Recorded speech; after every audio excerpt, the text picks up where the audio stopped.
Everyone, I hope all of you are doing good. और आज मैं आप लोग के लिए लेके आया हूँ क्लास 12 मैथ का chapter number 1 relations and functions.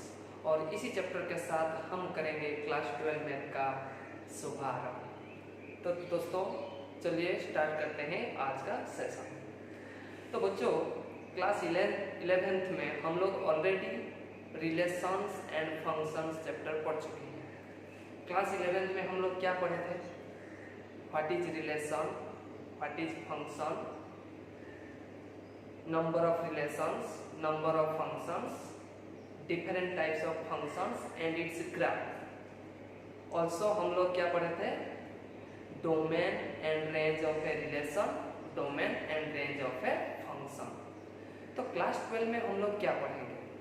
तो class 12 chapter number 1 relations and function chapter में हम लोग different types of relations and functions, composition of functions, invertible functions and binary operations के बारे में डिस्कशन करेंगे। ओके, तो आज हम सिर्फ डिफरेंट टाइप्स ऑफ रिलेशन के बारे में डिस्कशन करेंगे। ओके, तो चलिए स्टार्ट करते हैं different types of relations. Okay,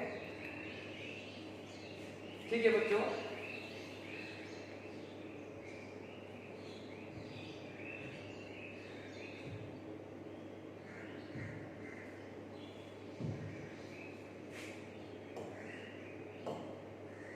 तो बच्चों class 12 chapter number 1 relations and functions. जब भी हम रिलेशन एंड फंक्शन के बारे में डिस्कशन करते हैं, पहला कंसेप्ट आता है Cartesian product of two sets. Suppose A and B are two non-empty sets, then its Cartesian product क्या होगा? Its Cartesian product is A Cartesian product B।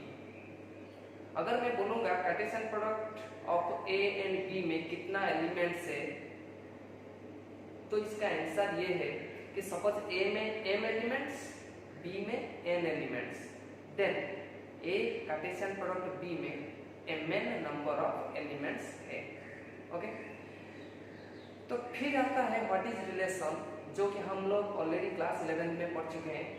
बस मैं यहाँ पे उसका डेफिनेशन लिखा हूँ। तो रिलेशन क्या है?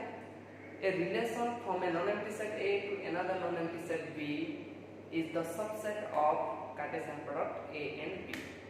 तो here R is the relation,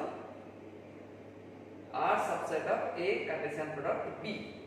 this is called a relation. और कार्टेशियन प्रोडक्ट को हम सेट बिल्डर फॉर्म में ऐसे लिखते हैं, order pair A B such that A belongs to A and B belongs to set B। Okay, ये था relation from a set to another set B, relation from a set A to another set B। अगर मैं बोलूंगा relation in a set A, इसका मतलब क्या है?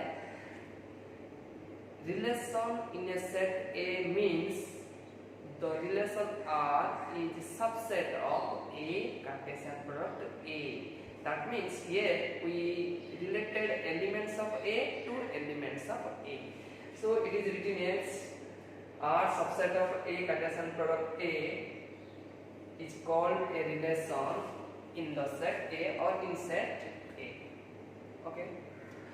तो जब भी हम रिलेशन की बात कर रहे हैं, तो एलिमेंट्स ऑफ ए रिलेशन क्या होगा? हमेशा elements of a relation always in the form of order pair. Suppose एक ऑर्डर पेयर है A B। अगर मैं बोलूंगा A B order pair belongs to R, that means A related to B, और we write as A capital R B। तो अगर मैं बोल रहा हूँ कि order pair A B belongs to R, इसका मतलब ये है कि A is related to B, A is related to B, यहाँ पे B होगा, and also reading as A capital R B। और रिलेशन को हम कैसे रिप्रेजेंट करते हैं? यहाँ पे मैंने एक रिलेशन लिखा हूँ, R is subset of A Cartesian product B। A Cartesian product B कैसे आता है? Order pair A B such that A belongs to A and B belongs to B। इसका मतलब ये जो रिप्रेजेंटेशन है, इसको हम सेट बिल्डर फॉर्म बोलते हैं। तो कोई भी रिलेशन को हम रोस्टर फॉर्म में लिख सकते हैं या तो सेट बिल्डर फॉर्म में लिख सकते हैं, ठीक है। तो रोस्टर फॉर्म क्या था? Listed form. Set builder form क्या था? Rule form, specific rule form, okay.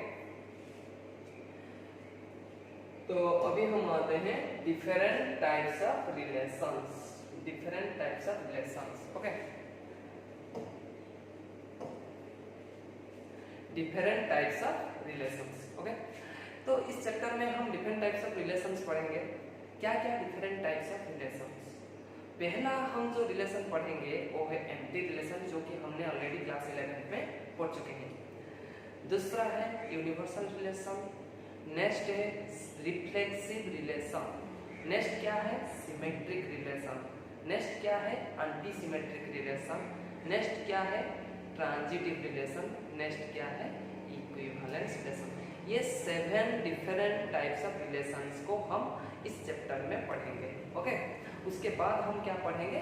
Equivalence class, which is very important concept but very easy, okay. तो पहला आता है एम्प्टी रिलेशन, ओके।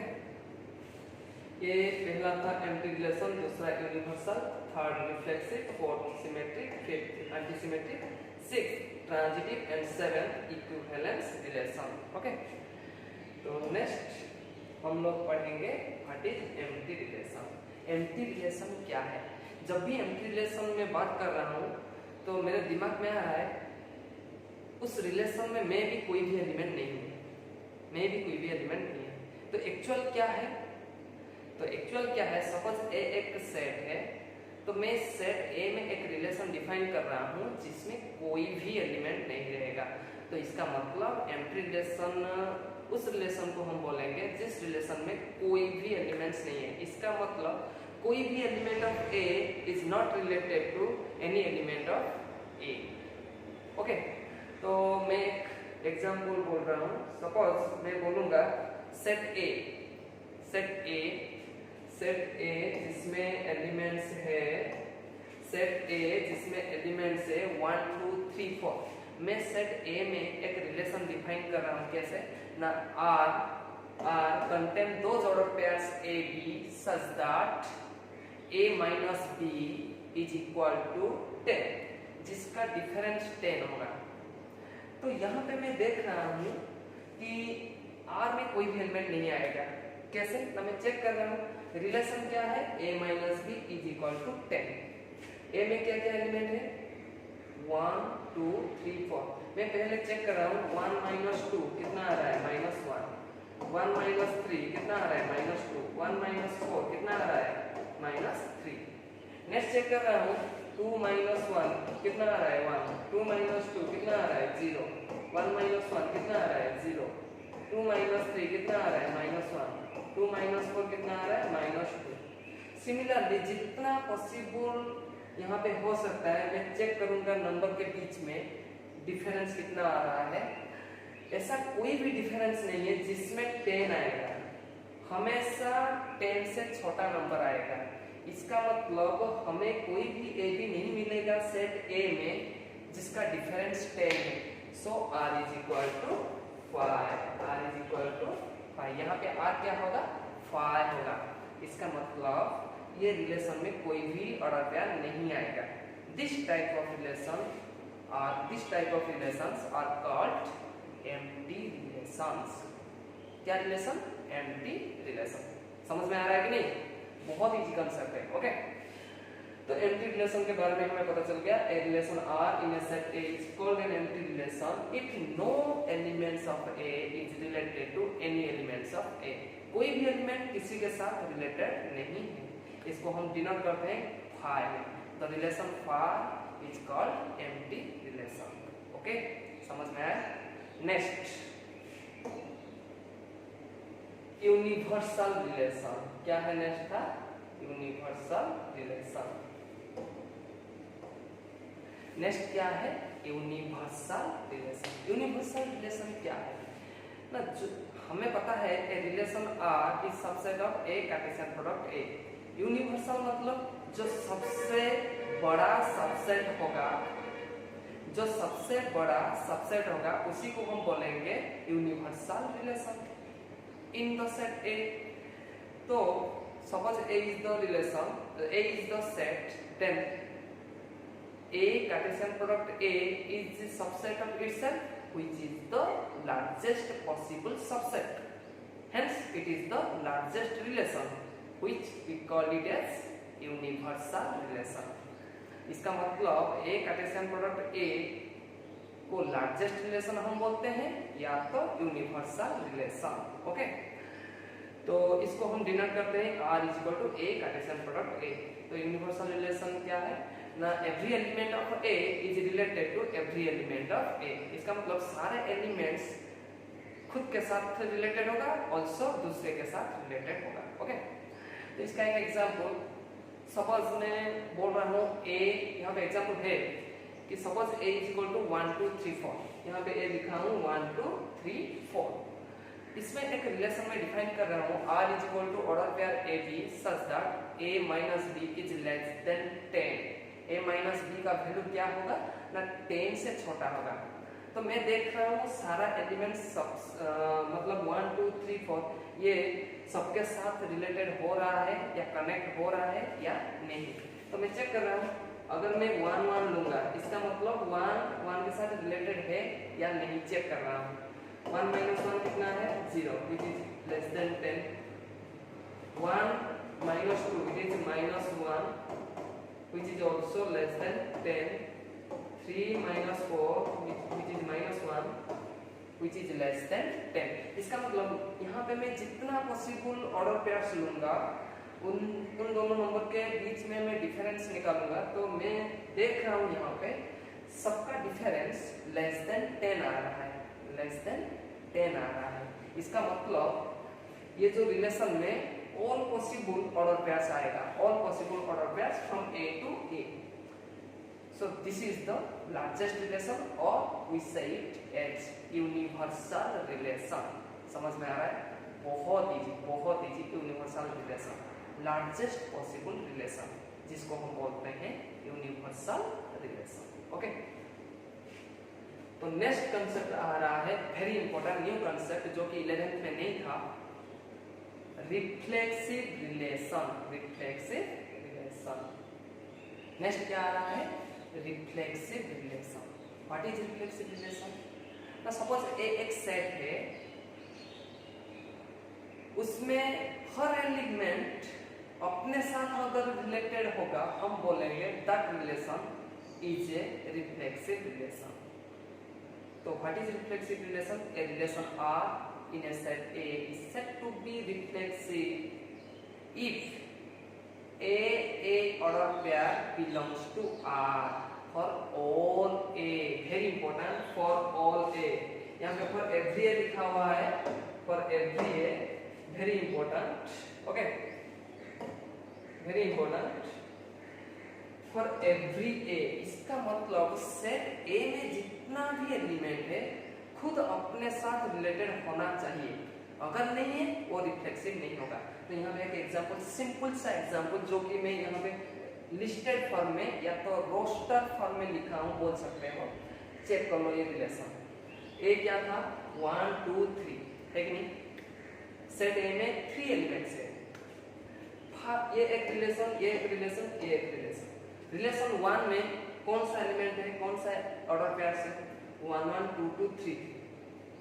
मतलब 1 1 के साथ रिलेटेड है, 2 2 के साथ, 3 3 के साथ. All elements related to itself. कौन सा रिलेशन में R1 में. कंडीशन क्या था, A belongs to R for every A belongs to A. इसका मतलब सेट में जितना भी एलिमेंट है अपने साथ रिलेटेड होना चाहिए. यहाँ पे है, so it is reflexive. It is reflexive. Now मैं चेक कर रहा हूँ relation 2 R2 1 1 2 2 3 3 1 2. It is also reflexive. Why it is reflexive? क्योंकि 1 1 के साथ रिलेटेड है, 2 2 के साथ, 3 3 के साथ. एक्स्ट्रा ऑर्डर पेयर रह सकता है, लेकिन कंडीशन है कि for every A belongs to A belongs to R. A belongs to R. यहाँ पे भी है, तीनों है, तो it is also reflexive. लेकिन रिलेशन 3 जो कि R3, इसमें मैंने देखा 1 1 है, 2 2 है, 1 2 है, लेकिन ये जो 3 अपने के साथ रिलेटेड नहीं है, खुद के साथ रिलेटेड नहीं है, दैट मींस 3 यहाँ पे प्रेजेंट नहीं है।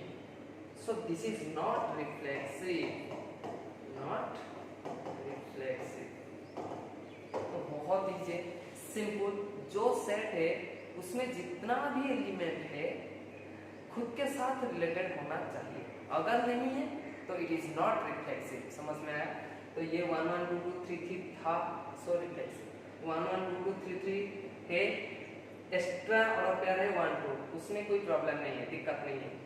1 1 2 2 3 3 है, इसका मतलब ये भी रिफ्लेक्सिव होगा।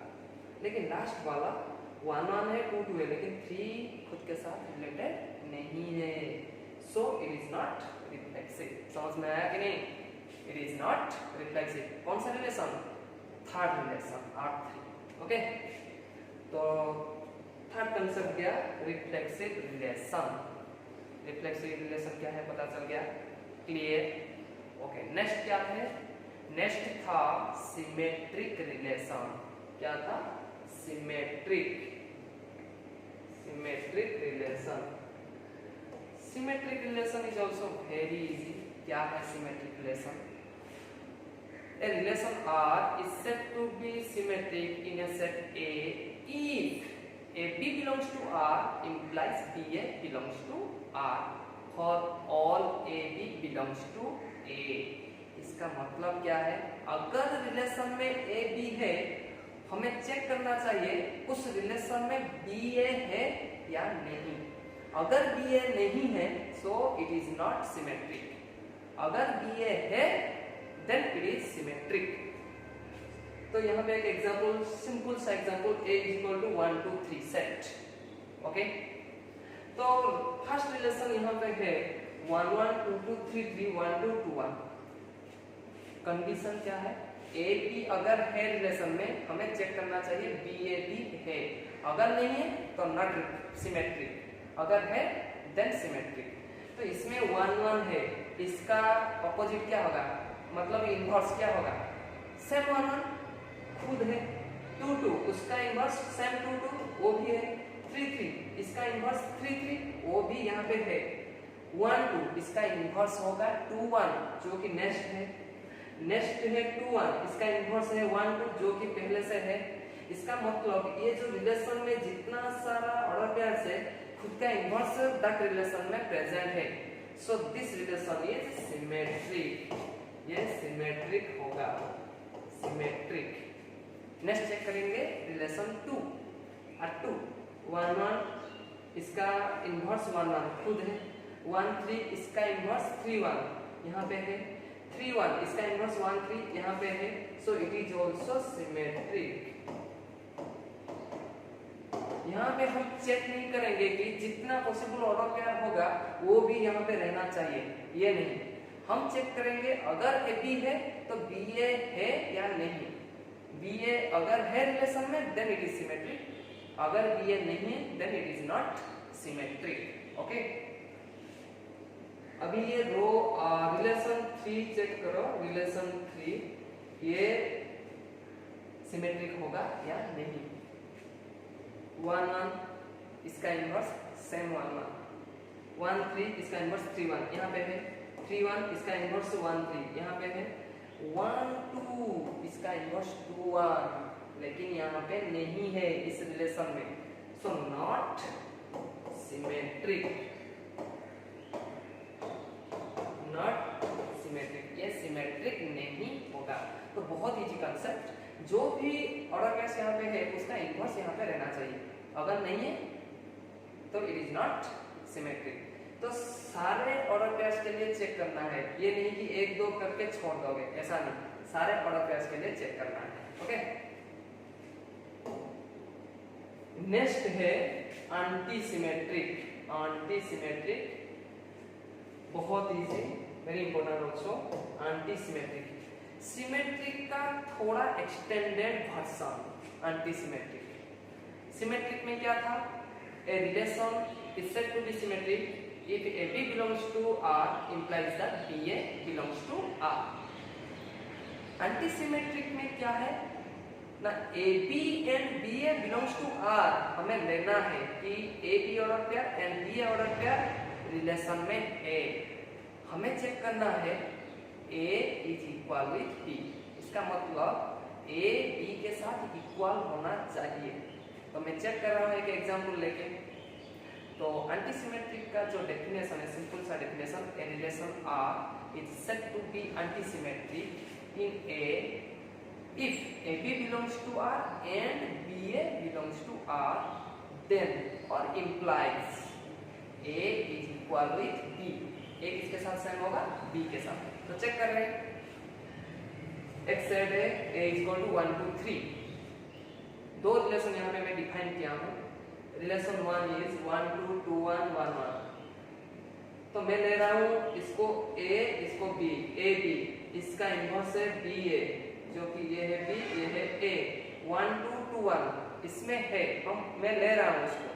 चेक करूंगा A B के साथ सेम है या नहीं। A क्या है 1, B क्या है 2। A B के साथ सेम है क्या? नहीं है।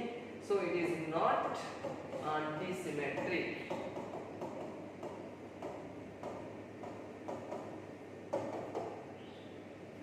लेकिन सेकेंड वाला रिलेशन में चेक कर रहा हूँ। 1 1 2 2 3 3। 1 1 का इन्वर्स क्या है? खुद 1 1। इसका मतलब A में 1 है, B में भी 1 है, और वो दोनों सेम, इसके लिए सेटिस्फाई हो गया। अभी इसको मैं A B समझ रहा हूँ। A है 2, B भी 2, इसका इन्वर्स है सेम 2 2, और A B के साथ भी सेम है। यहाँ पे मैं चेक कर रहा हूँ, ये है A, ये है B 3 3 में। इसका मतलब B A B वही 3 3 आएगा, एंड A जो जितना है B उतना है, and it is equal with 3। इसका मतलब ये जो रिलेशन में जितना सारा ऑर्डर पेयर्स है वो ये कंडीशन को सेटिस्फाई कर रहे हैं। कंडीशन क्या है? If AB belongs to R and BA belongs to R, then A is equal with B, implies that A is equal with B। तो यहाँ पे सेटिस्फाई कर रहा है, so it is antisymmetric relation. Antisymmetric relation समझ आया कि नहीं? बहुत इजी। Antisymmetric relation. तो AB BA belongs to R होना चाहिए। हमें चेक करना है A is equal with B। बहुत सिंपल है, बहुत सिंपल, सिंपल सा कंसेप्ट ये है antisymmetric relation. Okay, antisymmetric relation. Next जो रिलेशन आएगा, very important, okay, very important, transitive relation. क्या है? Transitive relation. Transitive relation. What is transitive relation? A relation R in a set A is said to be transitive if AB belongs to R and BC belongs to R, implies that AC belongs to R। इसका मतलब AB BA order pair, AB BC order pair हम relation में लेंगे, check करेंगे AC order pair relation में है या नहीं। तो मैं चेक कर रहा हूँ एक एग्जांपल लेके। Suppose A is the set 1 2 3। Okay, A is the set 1 2 3। यहाँ पे 3 रिलेशन है, R1 R2 R3। तो फर्स्ट रिलेशन को मैं चेक कर रहा हूँ ट्रांजिटिव होगा या नहीं। 1 2 ये है A, ये है B। मैं चेक करूंगा BC, मतलब दूसरा ऑर्डर पेयर है, चेक करूंगा जिसमें फर्स्ट एलिमेंट 2 होगा। तो यहाँ पे एक एलिमेंट है 2 1। तो ये A B में समझ रहा हूँ, इसको B C, इन दोनों का कॉम्बिनेशन क्या है? 1 1, जिसको हम बोलते हैं AC। यहाँ पे 1 1 है क्या? है। और एक पॉसिबल ऑर्डर पेयर में ले रहा हूँ यहाँ पे। सपोज 2 1, मतलब B में 1 है, दूसरा ऑर्डर पेयर में ढूंढ रहा हूँ जिसमें फर्स्ट एलिमेंट 1 होगा। तो 2 1 और इसको मैं ले रहा हूँ 2 1 1 2, इन दोनों का कॉम्बिनेशन आ रहा है 2 2, जो कि यहाँ पे है। ओके, लेकिन मैं यहाँ से स्टार्ट कर रहा हूँ 2 2, और 2 1, इन दोनों का कॉम्बिनेशन आएगा फर्स्ट 2 लास्ट है 1, 2 1 जो कि यहाँ पे नहीं है, so it is not transitive. तो इसका मतलब हम जब भी ट्रांजिटिव रिलेशन चेक करेंगे, हम दो ऑर्डर पेयर से उस सेट से लेंगे, चेक करेंगे उनका कॉम्बिनेशन जो कि ए सी उस रिलेशन में है या नहीं, अगर है ये ट्रांजिटिव होगा।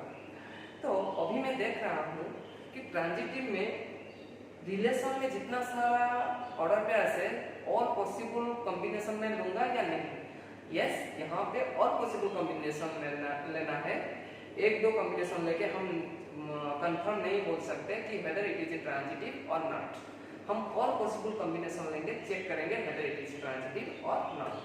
दूसरा रिलेशन चेक कर लेते हैं, 1 2 2 3, इन दोनों का कॉम्बिनेशन आएगा 1 3, यहाँ पे नहीं है, सो नॉट ट्रांजिटिव।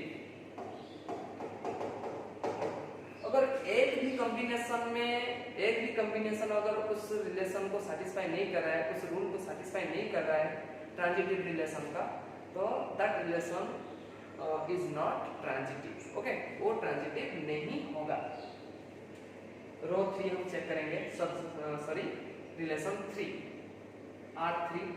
इसमें देखो मैं और पॉसिबल ऑर्डर पेयर्स ले चुका हूँ, 3 एलिमेंट्स है, तो टोटल ऑर्डर पेयर कितना आएगा 3 into 3, क्योंकि A से A को मैं रिलेट कर रहा हूँ, तो यहाँ पे 3, A में 3 into 3 जा 9, तो टोटल 9 ऑर्डर पेयर्स आएगा। तो रिलेशन 3 में मैं सारा एलिमेंट्स ले चुका हूँ, सारा ऑर्डर पेयर्स ले चुका हूँ, तो इसका मतलब ऑब्वियसली रिलेशन 3 एक ट्रांजिटिव रिलेशन होगा, तो इट इज ट्रांजिटिव। ओके, ये जो रिलेशन है ये ट्रांजिटिव होगा। ओके, ट्रांजिटिव थोड़ा ट्रिकी है बट इजी। ओके, दो ऑर्डर पेयर लेके हम चेक करेंगे उनका कॉम्बिनेशन उस रिलेशन में है या नहीं, ऑल पॉसिबल कॉम्बिनेशन लेंगे, एक दो नहीं। ओके, तो आसानी से चेक कर पाओगे कि वेदर इट इज ट्रांजिटिव और not, A given relation is transitive और नॉट, हम आसानी से चेक करके बोल सकते हैं। ओके, बहुत इजी है, और यहाँ पे जो एग्जाम्पल्स है वो तो और भी इजी है। ओके, तो ठीक है, फिर ट्रांजिटिव हमें पता चल गया, ट्रांजिटिव रिलेशन किसको बोलते हैं और कैसे हम चेक करेंगे whether the given relation is transitive और नॉट। ओके, तो नेक्स्ट आ रहा है वेरी इंपॉर्टेंट, जो कि एग्जाम में आता है, बोर्ड एग्जाम में आता है, सीबीएसई बोर्ड एग्जाम में, इक्विवेलेंस रिलेशन। क्या है इक्विवेलेंस रिलेशन? वेरी इंपॉर्टेंट, बहुत easy. Okay, equivalence relation, what is equivalence relation? बहुत simple, a relation R is said to be equivalent if it is reflexive, symmetric and transitive। इसका मतलब अगर कोई भी रिलेशन रिफ्लेक्सिव हो रहा है, सिमेट्रिक हो रहा है एंड ट्रांजिटिव हो रहा है, हम बोलेंगे that relation is an equivalence relation. Okay, equivalence relation. तो कुछ एग्जांपल्स हम लेंगे जिसमें बोलेंगे, चेक करेंगे whether it is an equivalence relation और नॉट। तो एक एग्जांपल कंसीडर कर लो, सपोज मैं बोल रहा हूँ let T be the set of all triangles। Okay, T एक सेट है जिसमें all possible triangles है, मैं एक रिलेशन उसी सेट में डिफाइन कर रहा हूँ, वही ट्रायंगल वाला सेट में। कैसे ना, दो ट्रायंगल्स में लूंगा कि R कैसे मैं डिफाइन कर रहा हूँ, R is the relation defined as those order pairs T1 and T2 such that T1 is congruent to T2 whether it is equivalence or not। Check करेंगे, T1 T2 R में होगा, कौन सा T1 T2 कौन सा order pair रहेगा ना, जो ट्रायंगल दूसरे ट्रायंगल को कॉन्ग्रुएंट होगा, जो ट्रायंगल दूसरे ट्रायंगल को कॉन्ग्रुएंट होगा। इसका मतलब R में T1 T2 रहेगा, कौन सा T1 T2? T1 is congruent to T2। तो मैं अभी बोल रहा हूँ क्या ये इक्विवेलेंस होगा? इसका मतलब मुझे चेक करना है रिफ्लेक्सिव, सिमेट्रिक, ट्रांजिटिव। तो सपोज मैं पहले रिफ्लेक्सिव को चेक कर रहा हूँ। पहले ये वाला एग्जांपल में मैं रिफ्लेक्सिव चेक कर रहा हूँ। रिफ्लेक्सिव का मतलब क्या है? कोई भी ट्रायंगल खुद के साथ अगर कॉन्ग्रुएंट है तो वो रिफ्लेक्सिव हो जाएगा। लेकिन हमें मालूम है कॉन्ग्रुएंसी का कंडीशन के हिसाब से सेम नंबर को कॉन्ग्रुएंट, सेम ट्रायंगल को कॉन्ग्रुएंट। इसका मतलब कोई भी ट्रायंगल खुद के साथ कॉन्ग्रुएंट है, क्योंकि खुद है ना, खुद है मतलब इसका लेंथ ब्रेथ हाइट जितना, मतलब तीनों साइड का लेंथ जितना होगा सेम, दोनों केस में सेम है, क्योंकि खुद के साथ रिलेट हो रहा है। इसका मतलब दोनों कॉन्ग्रुएंट है, क्योंकि डिफरेंट नहीं है ना। अगर डिफरेंट होगा तभी हम चेक करेंगे कि वेदर कॉन्ग्रुएंट और नॉट। लेकिन एक ट्रायंगल खुद के साथ तो ऑब्वियसली कॉन्ग्रुएंट है, so it is obviously reflexive. तो रिफ्लेक्सिव हो गया। ट्रांजिटिव कैसे चेक करेंगे? सॉरी, नेक्स्ट था सिमेट्रिक कैसे चेक करेंगे? पहले हम लेंगे T1 T2 belongs to R। इसका मतलब T1 is congruent to T2, ये हम लेंगे। हम चेक करेंगे T2 कॉन्ग्रुएंट टू T1 हो रहा है या नहीं। लेकिन यहाँ पे जो एग्जाम्पल है इसमें मुझे पता चल रहा है if T1 congruent to T2 then T2 is also congruent to T1। हमें पता है अगर फर्स्ट ट्रायंगल सेकंड ट्रायंगल को कॉन्ग्रुएंट, हम कन्वर्सली रीड करेंगे उसको, second triangle is congruent to first triangle. इसका मतलब T1 congruent to T है, then T2 is also congruent to T1। That means it is symmetric। ये तो सिमेट्रिक हो गया है कि नहीं? सिमेट्रिक हो गया, सिमेट्रिक। अभी चेक करेंगे ट्रांजिटिव हो रहा है या नहीं। तो मैं ले रहा हूँ कि T1 T2 belongs to R and T2 T3 belongs to R। मैं ये दोनों ऑर्डर पेयर ले रहा हूँ। इन दोनों का कॉम्बिनेशन क्या होगा? T1 T3। ये रिलेशन में रहेगा या नहीं, ये रिलेशन में है या नहीं, वो चेक करेंगे। तो पहले था T1 congruent to T1 T2 belongs to R। इसका मतलब T1 is congruent to T2। T2 is also congruent to T3। तो इन दोनों का कॉम्बिनेशन है T1 is congruent to T3। इन दोनों का कॉम्बिनेशन वही आ रहा है कि हमें जैसे मालूम है A less than B, B less than C, obviously A less than C। Similar concept, T1 is congruent to T2, ये है T1, ये है T2, ये है T3। मैं देख रहा हूँ ये congruent to this, this is congruent to this, then obviously this triangle is congruent with this triangle। okay? तो इसका मतलब congruency of triangles is also transitive। तो हमें क्या पता चल गया कि यहाँ पे जो रिलेशन था, R is equal to those order pairs T1 T2 such that T1 is congruent to T2। This relation is an equivalence relation। okay? बहुत इजी equivalence relation। तो जब भी हम equivalence relation का concept प्रूव करेंगे, हम check करेंगे whether that relation is reflexive, symmetric और transitive। ये तीनों कंडीशन अगर सेटिस्फाई कर रहा है that relation, then we say the relation is an equivalence relation। okay? concept clear? equivalence relation। अगर कंसेप्ट क्लियर नहीं हो रहा है तो नेक्स्ट एग्जांपल में क्लियर हो जाएगा, बहुत इजी। नेक्स्ट एग्जांपल क्या है? मैं ले रहा हूँ A be the set of all lines।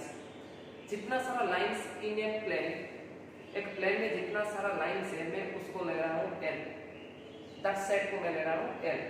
उसमें एक रिलेशन डिफाइन कर रहा हूँ कैसे? R is the relation that contain those order pairs L1 and L2 such that L1 is parallel to L2। तो यहाँ पे जो रिलेशन है कौन सा ऑर्डर पेयर रहेगा? L1 L2 such that L1 is parallel to L2। इसका मतलब हम दो दो करके लाइंस लेंगे। कौन सा लाइंस लेंगे ना? जो कि पैरेलल है। तो L1 पैरेलल टू L2। तो मुझे चेक करना है whether it is equivalence or not। तो फर्स्ट कंसेप्ट आ रहा है कि मुझे रिफ्लेक्सिव चेक करना है, whether it is reflexive. Yes it is reflexive, क्योंकि हमें मालूम है एक लाइन खुद के साथ पैरेलल है, कोइंसाइड और पैरेलल हम बोलते हैं। तो इसका मतलब L is parallel to L for all L, L1 is parallel to L1 for L1 belongs to capital L। तो कोई एक लाइन खुद के साथ पैरेलल है, अगर कोई भी लाइन हम कंसीडर करेंगे, है कि नहीं, तो इसका मतलब इट इज रिफ्लेक्सिव, है कि नहीं। नेक्स्ट हम चेक करेंगे सिमेट्रिक। तो मैं ले रहा हूं suppose L1 L2 belongs to R, इसका मतलब L1 is parallel to L2। यहां से मुझे पता चल रहा है अगर L1 is parallel to L2, मैं दूसरे एंगल से, ये है एक लाइन, ये एक लाइन, इसको L1 इसको L2 बोल रहा हूं, L1 is parallel to L2। तो यहां से अगर मैं चेक करूंगा, it is also showing that L2 is also parallel to L1। तो L2 that implies L2 is also parallel to L1, L2 भी पैरेलल होगा L1 के साथ। ओके, तो इसका मतलब क्या है, इसका मतलब ये है कि the relation is symmetric, the relation is symmetric, simple.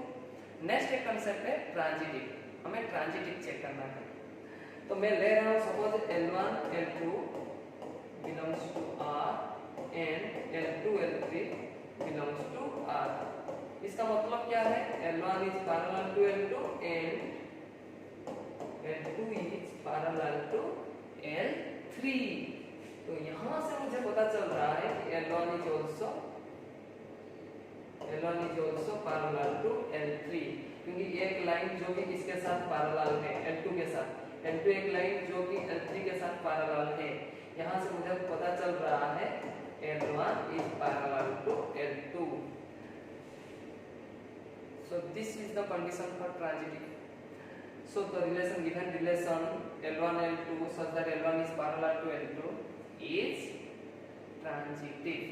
तो यहाँ से मुझे पता चल गया कि all conditions are satisfied by this given relation। जितना सारा कंडीशन है reflexive, symmetric, transitive, to prove whether the given relation is equivalent relation or not। तो मैंने चेक किया यहाँ पे कि the given relation satisfied all the conditions as reflexive, symmetric and transitive। So this relation is an equivalence relation। तो ये जो relation है एक इक्विवेलेंस रिलेशन होगा। ओके, तो इक्विवेलेंस रिलेशन का दो एग्जांपल यहाँ पे मैंने बता दिया। तो बहुत इजी है, अच्छी तरह से ये जो कंसेप्ट है इसको अच्छी तरह से देखो, समझ में आ जाएगा। ओके, और एक एग्जांपल है, तो यहाँ पे मैंने लिया हूँ और एक एग्जांपल। तो ये एग्जांपल में और भी कंसेप्ट क्लियर हो जाएगा, whether the given relation is an equivalence relation or not। देखो बच्चों, रिलेशन है इट इज आर, कौन सा सेट में मैं डिफाइन किया हूं, जेड में, सेट ऑफ इंटीजर्स। कैसे डिफाइन हुआ है ना, R is equal to those order pair additions that 2 divides a minus b, 2 divides a minus b, whether the given relation is equivalence or not। तो अगर equivalence मुझे prove करना है तो पहला कंसेप्ट है रिफ्लेक्सिव प्रूव करना, whether it is reflexive or not। तो मैं चेक कर रहा हूं, पहले चेक कर रहा हूं आंसर रिफ्लेक्सिव।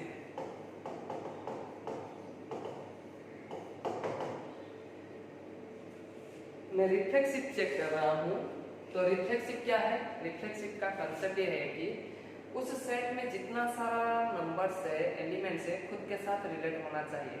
तो मैं चेक कर रहा हूं जेड जो कि set of integers, it is an infinite set. तो हर एक एलिमेंट के लिए मैं चेक नहीं कर सकता, मैं जनरली मैं इसको प्रूव कर दूंगा। ओके, तो let a belongs to Z. मैं ले लिया कि जेड का कोई भी element, arbitrary element, it is a. मुझे पता है a minus a it is 0। a minus a कितना है, 0। इसका मतलब क्या है, बट वी नो 2 डिवाइड्स 0। 2 किसको डिवाइड कर रहा है, 0 को। इसका मतलब that implies 2 divides a minus a. 2 किसको डिवाइड कर रहा है? a माइनस a को। रिलेशन क्या है? a b रहेगा such that 2 divides a minus b। यहाँ पे a माइनस a को 2 डिवाइड कर रहा है, इसका मतलब a order pair belongs to r। a order pair belongs to r हो गया। So r is symmetric, simple. So r is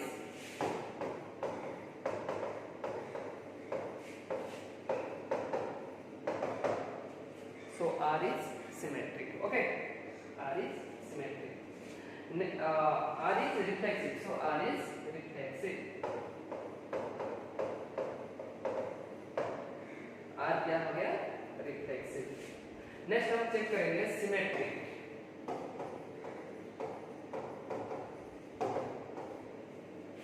Symmetric कैसे चेक करेंगे ना? हमें एक ऑर्डर पेयर लेना है रिलेशन से, चेक करेंगे उसका कन्वर्स उस रिलेशन में रहता है या नहीं। Let a b belongs to are.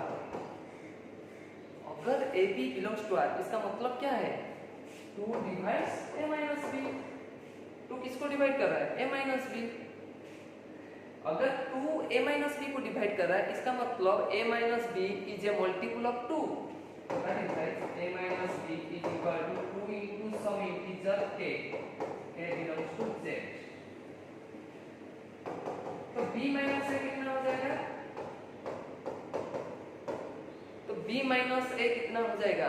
b minus a हो जाएगा 2 into some integer minus a। अगर a माइनस b पॉजिटिव में आएगा तो b माइनस a नेगेटिव में। अगर a माइनस b नेगेटिव में तो b माइनस a पॉजिटिव में। वो पॉजिटिव नंबर आ रहा है या नेगेटिव, उसमें कोई मतलब नहीं है।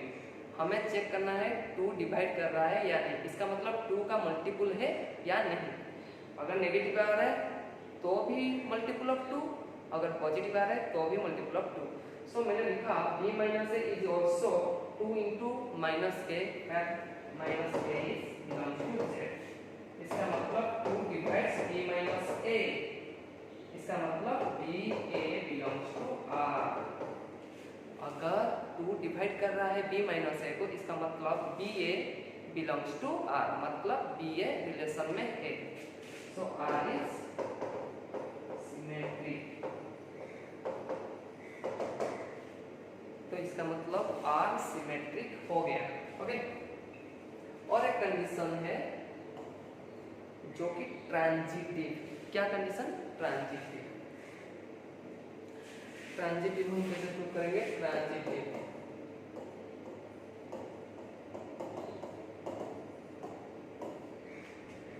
तो ट्रांजिटिव का कंसेप्ट था let a b and b c belongs to are.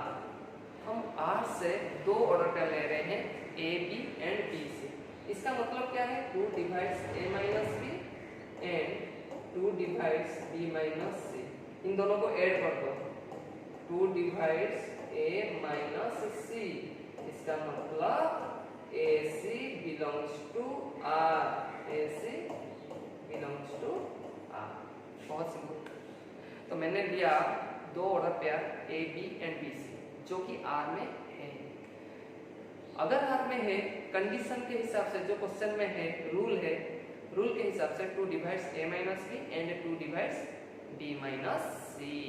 तो मैंने क्या किया कि मुझे मालूम है अगर 2 a को डिवाइड कर रहा है 2 b को डिवाइड कर रहा है then 2 is also divides a plus b। Same concept मैंने यहाँ पे अप्लाई किया, 2 divides a minus b and 2 divides b minus c। इसका मतलब 2 divides a minus b plus b minus c।